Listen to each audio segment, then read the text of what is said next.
Do you want to outline the argument? Sure. Okay. So you said you wanted to discuss the Kalam, right? Yeah. I've just released a video about it. So that's right. Okay. So the Kalam cosmological argument says that whatever begins to exist has a cause. The universe began to exist, therefore the universe has a cause. You agree to that? Yeah, that's okay. Yeah, I agree. So where? Yeah, I agree. Okay, interesting. Okay. The last time we agreed. I'll leave it to you. Okay. So what's your concern with the argument? Well, I think let's start with the premise that the universe had a beginning. I don't think there's any evidence for that. Really? Yeah. On what grounds? Sorry, what do you mean? But what is the evidence that the universe had a beginning? I don't see any. You don't? No. So what evidence have you looked at to consider it? Well, the main argument that I've heard would be singularity theorems. Mm-hmm. So a singularity in space-time is supposed to imply a beginning to the universe. Mm-hmm. But I don't think anyone takes singularity theorems. The singularity theorems were proven by Penrose and Hawking in mid-60s to early 70s. I think the main paper came out in 1970. Probably the idea was mid-60s. It had origins back in the 20s. Yeah. But neither Penrose nor Hawking nor anyone else in cosmology thinks that those singularities are realistic descriptions of the universe. They have assumptions that are not taken seriously anymore. They were taken seriously at the time, they seemed reasonable, but I don't think they seem reasonable today. And certainly Penrose and Hawking abandoned the belief in the singularity theorems, but the people that advanced the Kalam seem not to have. They seem to not have caught up with the scientific change that's happened. So what's your position? Do you have one, or you just say you don't know? My position is I don't think you can assert with any confidence that the premises are true. I'm not saying that they're false. Mm-hmm. I'm not saying we know the premises are false, but in order for the argument to work, you have to have reasonable evidence that the premises are true, and I don't think we have the evidence for that. Yeah, well, I mean, right now we're just stuck on, we jumped the first premise. Do you think that that's true, or you don't know? I don't know if it's true. I think there's certainly reasons to doubt it, but my main area of interest is in the second premise. Okay, so let's just stick on that. So the universe had a beginning, right? Yeah. That's the second premise. Yeah. Now, you're saying that you doubt that.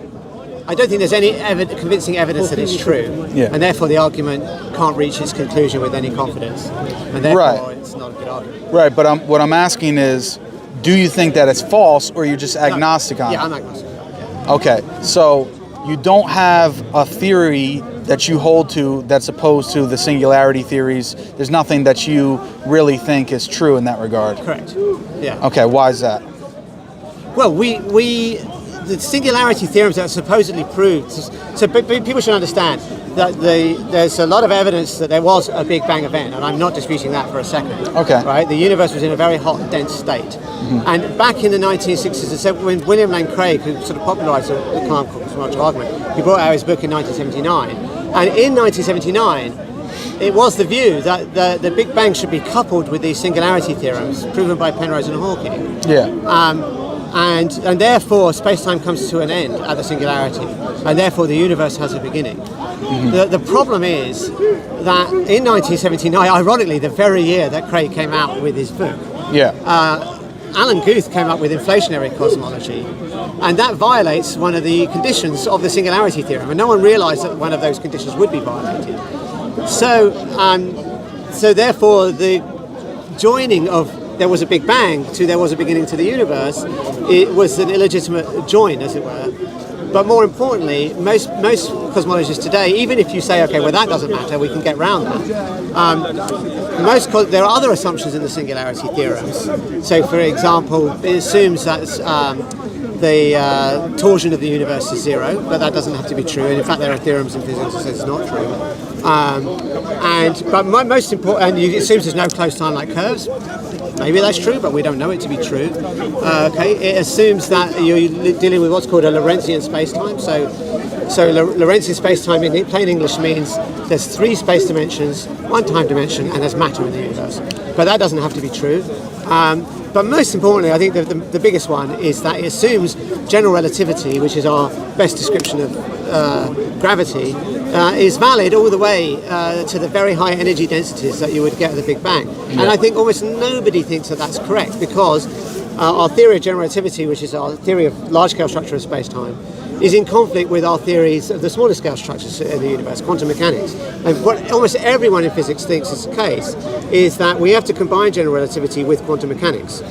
Now, since we don't have so this is called a quantum theory of gravity. Now, we don't have a well-verified theory of quantum gravity, and so we don't know what happened. However, there are well-advanced contenders for quantum gravity, so things like string theory, loop quantum gravity, and so on.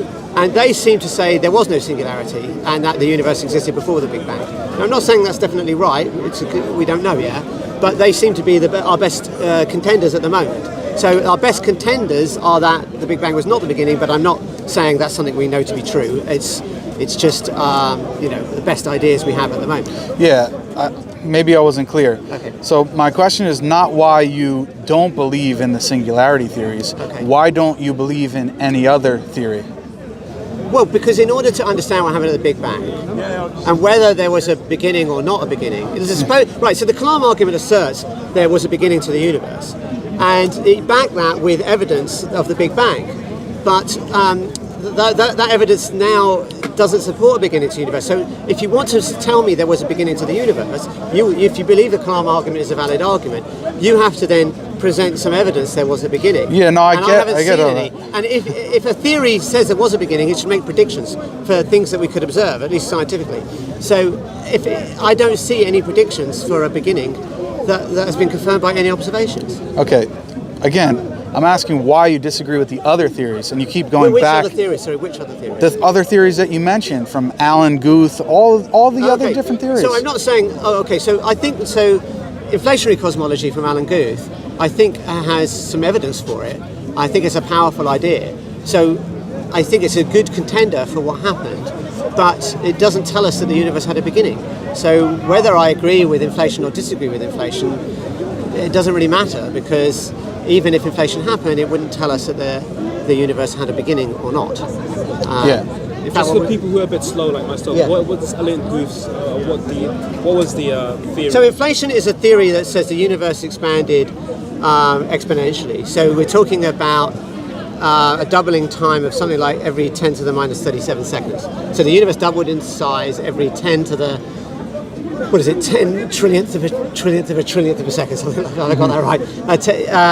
So it's got this incredibly rapid rate of expansion. And inflation is known to be eternal into the future.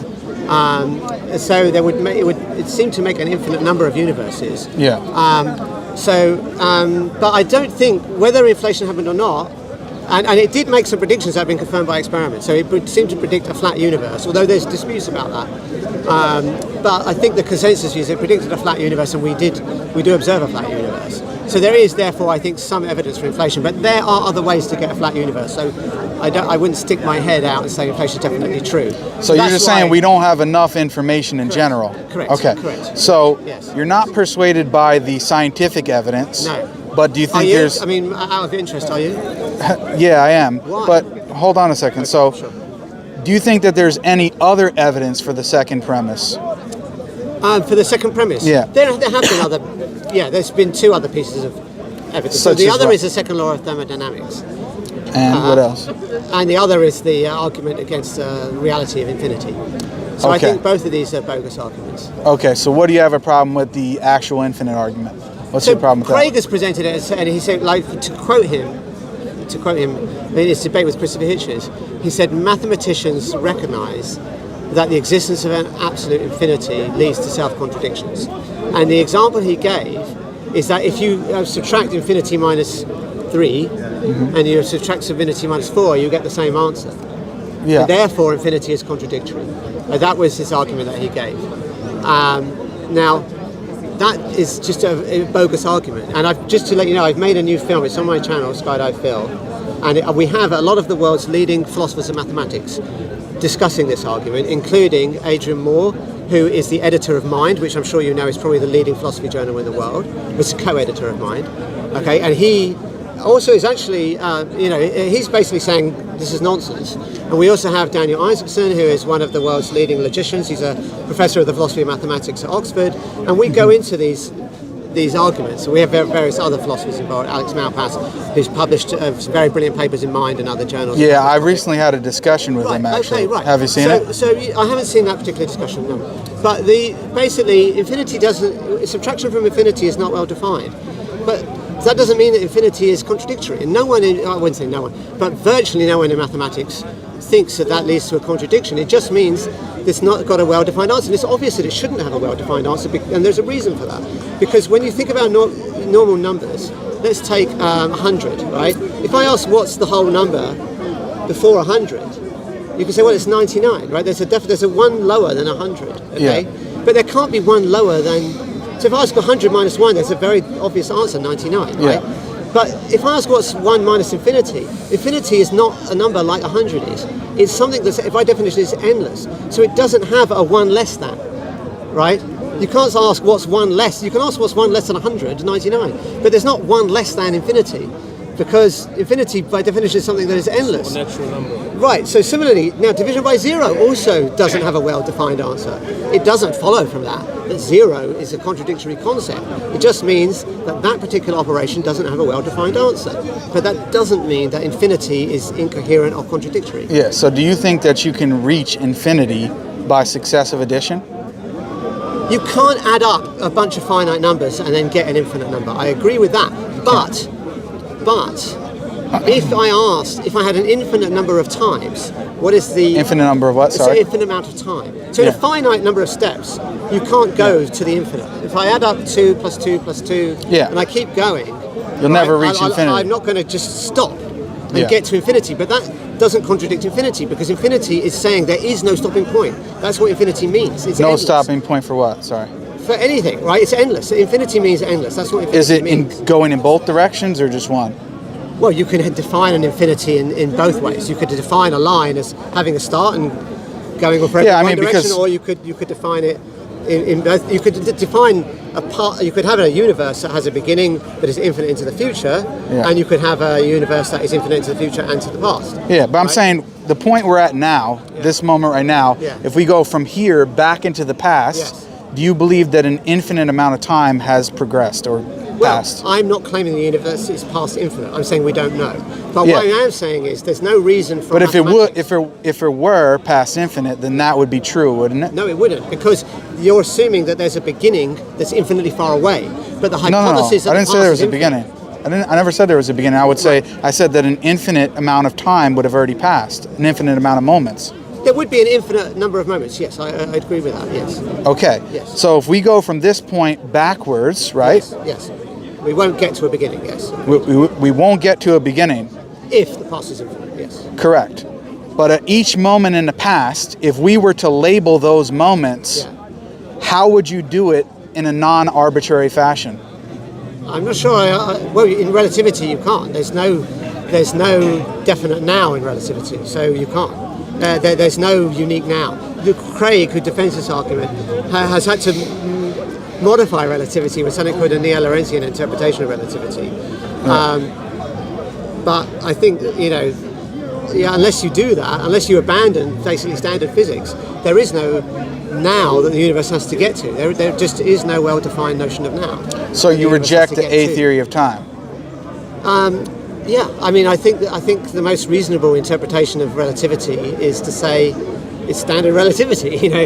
In order to have a neo-Lorentzian view, you have to introduce some arbitrary reference frame, which I see no justification for. So then you hold the stronger position that A theory is false? No, I'm not saying it's false. I'm saying there's no reason to think it's true. And the standard view of relativity is that it's not true. And therefore, that's the most reasonable position to take at the moment. Well, I'm sorry, say that again, bro. So I would say it's always conceivable that neo-Lorentzian relativity is correct. So I'm not saying it's necessarily false. But what I'm saying is there's no good reason to think that it's true. And the way the Kalam is generally presented with these arguments about getting to now sort of requires that. Yeah, it assumes an A theory. Correct. Yeah. So if A theory is true, then do you think it's possible? Do I think it's possible what?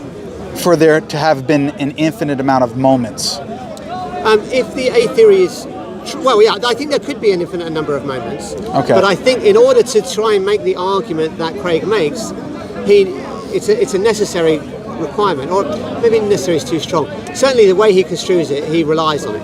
And since there's no evidence for it, we should not assent to it. That's my position. Yeah, so what I'm saying is the A theory of time. Go on, how so? That you can't have unlimited made out of limited, but now you just said that they could be a number of moments are limited. No, what I'm saying is, well, no, it's not a contradiction because you don't. So you're assuming, I think, if I've understood your comment Unless correctly. you're saying a moment is unlimited. No, I didn't say a moment is unlimited. What I said was, if you start with a finite number and you keep adding, you won't in a finite time get to infinity. You're not going to get to the end of an endless process, obviously, because it's endless. You can have unlimited. You're right, because the hypothesis that the past is infinite is that there's no beginning. So it's not that you start at some moment in the past and have to get to infinity. It's always been infinite. Yeah, so that's Right? that's my question. Yeah. If we're at this point now and A theory is 2 and you go back into the past, Yes. at each moment would you have traversed an actual infinite? Well, the question is, who is doing the traversing? So I think there's a problem there. Okay, if we labeled the moments. Yeah. Right. Well, but there's an issue there because if I let's have a time machine and I go back. Right? Yeah. I go back and back and back. Yeah. Right. Obviously, I have to travel from now, and my statement was, if the past were infinite, I could just keep going. I'm never going to get to a beginning point. Right. Yeah. No, I'm just saying if we were to label the moments. Yeah. If we were to label the moments, how would you label them? Well, that's what I'm saying. You can't. So it would be, as far as I could know, there's no definite way to give an objective meaning to a now. no. But I'm saying if you assume that A theory is true, because we're agreeing that the argument relies on A theory. That's fair point. Okay, that's fair point. Okay, so you'd have to ask an A theorist that, to be honest. I mean, I guess they have to introduce a reference frame, and then they would label the points, and there would be an infinite number of them. Yeah. Yeah, but I'm sorry. How would you label each one of them? Well, Would they each be they'd infinite? have to have some kind of clock, wouldn't they? No. Or would it be arbitrary? What I'm saying, my point is, it would. Okay, I'm not sure. Let's. Yeah, what's the my being point made is, here? it would be completely arbitrary. Each moment in the past, if you were to label it, it would be completely arbitrary, whatever number you selected. I'm not really sure on the A theory. It's not arbitrary. As I understand it. It would be, because if you had an infinite past Right. from this moment going backwards, Right. each moment, if you were to label it, and say I labeled it 5, I selected a particular moment and I labeled it 5. Yeah. What would be the reason for me labeling it 5? There is no sufficient reason. Well, according to Craig, you can use cosmic time as a non-arbitrary clock. Now, I think he's wrong about that, but that's what he asserts, and I think that does. My understanding is that does follow from his view of relativity. Yeah. So you could use cosmic time. That's the time, like you measure since the Big Bang, as a non-arbitrary clock. Now, I think he's wrong about that, and in our film we explain why I think he's wrong about that. Yeah. But in his view. And he is, I think, the most well-versed defender of the Kalam argument. Then that would be a non. But I'm not sure what the point of this is. My point is that the problem is that it goes against the PSR, or the principle of sufficient reasons. What that means is that each moment in the past, we cannot label it without appealing to something totally arbitrary. There's no reason, because, as you said, if from this moment going backwards into the past, an infinite amount of moments has already passed, then at what point do you reach infinity? There is no point. You don't. There is no point. Here's my point. You don't. There's no. There's no point in which you have traversed an actual infinite. It's always been traversed. Each moment that you keep going back and back in the past, you've already traversed an actual if you're infinite. going from the present into the past. Yes. So suppose you could time travel. You could go from the present into the past. Yeah. If the past is endless, of course, you won't get to an end of it. No. By definition, it's endless. We're not. No. You're missing my point. So, okay, sorry. You're missing my point. Maybe I am. My point is not getting back to a beginning, because there is no beginning. Right. That's not my point. Okay. My point is, from the endless past, going back and back and back, how would you label the moments? You would not be able to label the moments. It would be completely arbitrary. There would be no sufficient reason to ascribe one value to any moment. I don't think that matters. It does matter. Why? And I've had a discussion with Malpass on this. Sorry? because you can say how you can count the days that you've been But alive. okay, You can say so, how- So let's here- suppose you can't label them. Let's just give that assumption. Okay, but let me explain to you the point. The point is this, and I've discussed this with Alex Malpass, who you know he's a well-known philosopher. And this problem was presented, and he agreed, and he said basically it's just spooky. The fact of the matter is, at any moment, if you were to ascribe a value, in actual fact, you've already had an infinite amount of moments at every moment that has preceded this one. Yes. That's the problem. But I don't see what the problem is. Because you're supposedly traversing an infinite amount of But time. you're not. But that's the thing, right? So this is the thing. When we know example we gave, we imagine like It's always been at infinity. Yes, That's the point. yes. It's just like boom, Yeah. infinite. But It's always there. But what's the problem with that? Because the problem is that you know Alex Malpass's arguments on this. Yes, of course it is. Right. So what's Alex Malpass? What he's arguing? He's saying you can't end an endless series. Yeah, correct. But you can end a beginningless series. Well, That's okay. his argument. His argument is that you can end a beginningless series. And the point is, if you can end a beginningless series, why did you end at the moment that you did? No, but It's totally arbitrary. Okay, personally, I don't see that. Yeah, but what I'm saying is, if it's arbitrary, I don't see that it matters. That's what I'm. Because it violates the doesn't. PSR. Well, okay, so that's a separate argument. That's not the. No, that is the So argument. I don't agree with the principle of sufficient reason. Okay, you don't? No. Why? I think that's an assertion. Why? Because. But then we're going to get onto the principle of sufficient reason as a No, but it's debate directly topic. related to Okay, this. that's going to change the subject, and No, I it's don't want to not. go there, right? That's going to change the subject because now we're going to get onto the whole debate. As That's to the whether whole you have- argument, you have- brother. If you Right. agree with Alex Malpass, you have to argue why Well, okay, it's I potentially don't- possible okay. to end a beginningless series. Yeah. Okay, no. Now, but- Jake's presented an argument to say that you can't end a beginningless series because at every moment there is an actual infinite that's Okay, been so traversed. I'm not saying whether that's right or wrong. Okay, I'm agnostic about whether you can end a beginning of a series or not. So I'm not But that's necessarily not- saying. yeah, that's what- my- that's Alex. my You have to argument- debate that with Alex. I've You have already to done debate- it. Okay, fine, but you're debating me. Yeah, and I'm right? saying to you, Okay, I'm giving you an argument to show Yeah, but I that you. don't assent to this assumption that you can. I don't know. I mean, I'm agnostic about that. Yeah, well, I'm giving you an argument that you can't. Right, but I don't agree with your argument. Why? So you have Because to I answer think why. It doesn't matter that. Why I don't doesn't think it matter? matters whether you can get to the end of a beginning of the series. Why doesn't it matter? Why? Because all we want to know is the past beginningless or not? Okay, we want to know that. Okay, so what reasons? So the first thing you should do before you know anything is say, look, I don't know. Okay, so there you can ask what reasons have been given for the finitude of the past. Right? Have there been sufficiently good reasons to assert that? Okay? Yeah. So certainly I've mentioned the scientific ones. You've said you think they are good scientific reasons, but you haven't said what they are. And I so straight away I think the scientific case is completely flawed. Right? There's no good reason scientifically to think the universe had a beginning. And you've said that you think there are, but you haven't said what they are. Now you've said. Oh, then we go on to the philosophical argument. Yeah, And 'cause I told think you they're stronger. that- okay, fine. You have to debate those with Alex because I told you that my area of expertise is the second premise and the scientific one. Now Alex No, asserts. you didn't but say fine, that. Fine, okay. But Alex makes his assertions, and you have to debate what Alex asserts with Alex. But in Yeah, order but- for you but- to make a scientific No, argument, sorry? in order for you to make a scientific argument, you have to justify that it's philosophically possible to create an Yeah, okay, actual infinite. and I don't see any reason why it isn't. Well, I'm So giving you one. Okay, I don't. Okay, think it's a so valid here's the reason. thing. Okay. First, Yeah. just so the audience knows, Yeah. you've approached me to discuss the Yeah, Kalam. that's fine. Yeah. I didn't approach you to No, discuss that's it. fine. That's fine. Then we specifically wanted to focus on Yeah. the second premise. Yeah. Correct. Fine. Yeah. You started bringing up scientific points. Yes, I yes. said, well, is there Okay. other evidence for it? Okay, Because yeah. you're not persuaded by that. Yeah. Me personally, Yeah.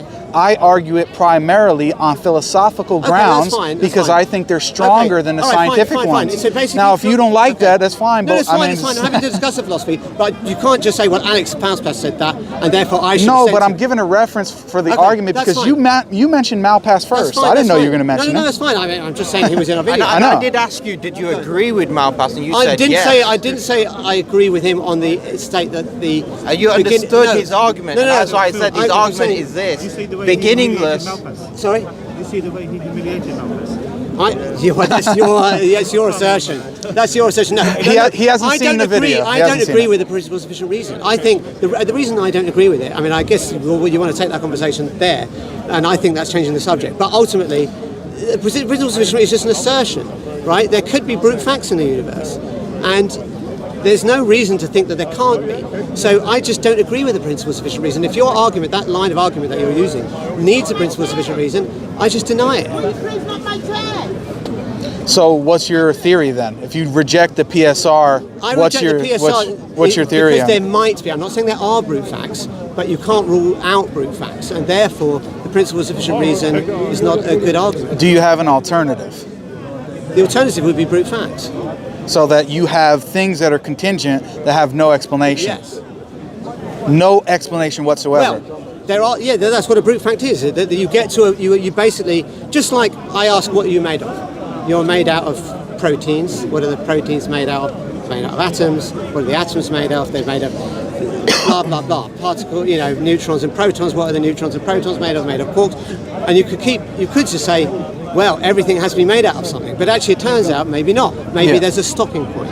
So similarly, it's conceivable that when we ask for what caused this, why is there a reason for that? Why is there a reason for that? Why is there a reason for that? Yeah. It might be, it's certainly conceivable. There's no reason. It could be. I'm not saying this is true. Yeah. I'm not someone that Sean understand- Carroll asserts that there are brute facts, and I'm not making that assertion. I don't agree with him. But I think there could be. But you understand the problem that you have when you turn around and say what you're made out of. Yeah.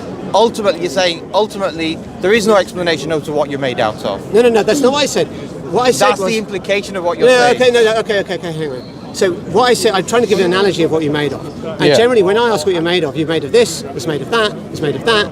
And we could ask the question, does it go on forever? Yeah. Or is there just a stopping point where you just say, like... And there's no explanation at the stopping point. But the question is, what's the difference between that thing which you say bottoms out and the other things which you think you've explained? What's the relevant difference to say that justifies bottoming out and saying, well, this is just a brute contingent fact, and yet you need an explanation for those other things? Well, if you allow for that there, why can I say I don't need an explanation for this book? Well, because you can always look for explanations and try and find them. Exactly. Right? So what's the relevant difference in terms of the properties of this book versus the quark or whatever you say? It's exactly the same about what's the relative difference between what am I made of? Well, I'm made out of proteins, or they're made out of atoms. Or what is an electron made of? Well, an electron at the moment, given our best... So why do they require explanations? What I'm trying to get down to is you need a principle of explanation. You don't have to accept the PSR, but you need to have a theory in which you describe why it is that this book or the atoms that you're made of require an explanation, but something else doesn't. If you just say it's totally arbitrary, then... No, I'm not saying it's totally arbitrary. What I'm saying is there may be... We can't assert that everything... So that's the problem. I observe that this is made of that, and this is made of that, and that's made of that. But I can't make the claim that everything has to continue in that case, right? So it could be there's something that doesn't have an explanation. That's conceivable, right? So therefore, but the principle of sufficient reason says no, it's inconceivable. It must be the case, and I just don't see why it must be the case. Yeah, right? And my point to you is, what's the difference between that contingent thing that has the possibility of being left unexplained and all other contingent things which you think do require an explanation? What's the difference? Okay, so what I think is that... Do you think that any contingent thing requires an explanation? I'm not sure there isn't even a necessary distinction between contingency and necessity, because... So you think it's possible that everything is necessary? It's conceivable that, let's suppose the universe is fully deterministic, right? In which case I think the distinction between contingency and necessity is a meaningless one. Because if the universe is deterministic, which it might be, I'm not saying it isn't, it is, right? Then everything has to happen the way it has to happen. This is the problem. So therefore there's not even so I'm not saying you can't distinguish between contingency and necessity, but I'm saying is that you can't assert that there must be. Right? Yeah, but that chain, right? Even if you had that chain explained and there was a necessary link between everything in that chain, the chain itself, would that chain itself be necessary or contingent? Well, it may be that the chain itself has no explanation. Okay, so the chain itself of all of contingent reality has no explanation. No, you're making a switch there. I am not saying this is the case. No, What I'm saying, is it possible? It's conceivable. Okay. Yeah. But the problem is, see, now we've switched from the Kalam argument to a debate about the principle of sufficient reason. No, because it's directly related to the second premise. But you can see what I was trying to avoid, right? The whole conversation now is about the principle of sufficient Well, if you don't want to talk about it, it's fine. Well, I want to talk specifically about, the premises in the Kalam argument. It is, but right? we understand that the evidence. No. Let's be honest. Right? The evidence for We've gone each. to the contingency argument. No, it's not. It's not. It is. The evidence for each one of the premises. Yeah. We went over it. We went through the philosophical argument. So let's Hold just on. go one by one. Hold on. Let's So just my go one point by is, one. we went through the scientific stuff. No, but right? we didn't. You never responded to anything about the science. So you said that you agreed there was good scientific reasons, but you never said what they were. No. Why don't we hear what I what said? they are? What I said was that I argue for the second premise based on philosophical grounds. I'm not going to get into the nitty-gritty weeds of the scientific Well, hang on, theories. so why should I get into the nitty-gritty of the You don't have philosophy to, but you if approach don't- me. Okay, You fine. approach me. So, sorry, can we agree that I've given good reasons, I think. Let's just do one thing at a time. I'm happy to go to the philosophy if you want to concede on the science, right? I haven't conceded anything. Right, so why can't we discuss the science then? Because What do you it's mean? not fundamentally, it's It's not a not a scientific discussion it's anyway. not a It's both. scientific It's discussion. both. It's not. It's It's not. Not a scientific It is, discussion. it is. It's not. It isn't, because the science rests upon certain philosophical assumptions. Exactly. And the philosophical assumptions have to be checked against reality. No. Don't they? You think you could just dream up philosophical You assumptions can't in dream your up. armchair But for and example, check them against the real world? let me give you an example of this. Do you need to investigate whether squared circles exist in reality or not? No, Right. Why not? because there's a logical contradiction. Right. So it's a logic. So what you're doing now is you've now got an understanding of what's necessity, what's impossibility, and what's Right. possibility. But you're saying, okay, and so are that's you a saying there's a philosophical logical contradiction? And that's a philosophical. Are you saying there's a logical contradiction with brute facts? So that's a philosophical position that you Right, hold. so you agree there's no Yeah? logical contradiction? There's a No, he's philosophical explaining It to doesn't you. apply, does it? No, there's No. a philosophical position that underpins how we now understand our experience. So But before these- you want to go into a discussion of the experience, whereas what we're saying, no, you need to go to the fundamental What I discussion don't want to do is first. change the topic from the Kalam to the principle of sufficient reason. That's a different debate. But a even different topic. if you want to And go what- into right, the Kalam, the that's- discussion is not No, but what straight does away the we've science moved- says. we've moved. No, The but it science, is. the discussion Because- will be about because you- what does the fundamental Because rational you have axioms said, of philosophy that we're you using. have said, okay, look, fine. We did discuss the philosophy. I said I don't agree with the principle of sufficient reason. Your philosophical argument is you need the principle of sufficient reason. I dispute that, right? Yeah. We have discussed that, right? Yeah, So and I'm telling you the problem, we're still working on the problems. The problem is that you're saying that there's one contingent thing which doesn't require an No, explanation. I'm not saying there is. No, I'm we're saying saying it's it's conceivable conceivable. that there is. Yeah. Okay, if it's conceivable that there's a contingent thing that doesn't require an But it's explanation, not necessarily contingent. what Sorry. do you mean? You finish. You finish. Do you think it's necessary? It could be that there's no meaningful distinction between contingency and necessity. That's conceivable as well. I know, but this is the trouble I'm having. You're telling me all these different things of it could be or could not be, yes, correct. but you're not taking a position on anything. That's a reasonable thing to do because we don't know. So you don't know the difference between something that's necessary and something I that's know the contingent. difference, but I'm not saying that the difference is necessarily meaningful. Okay, do you think there is a difference? Not necessarily. It depends on whether the determinism is true or not, and I don't know. Okay, so you don't think that 1 + 1 = 2 and this book existing is any relevant difference? Well, I think that I'll just restate my point. If determinism is true, then it's not meaningful to make a distinction between. Look, what does contingent mean? It means it could be something different. Could be otherwise. It could be otherwise. But if determinism is true, nothing could be otherwise. Yes, Determinism it has is not nothing the to do with same it. as necessity. Yeah. They're two But separate things. explain to me, if determinism is true, how could things have been Because different? Because the causal chain chain itself, the chain itself could have been different. How There could have do been. you establish that?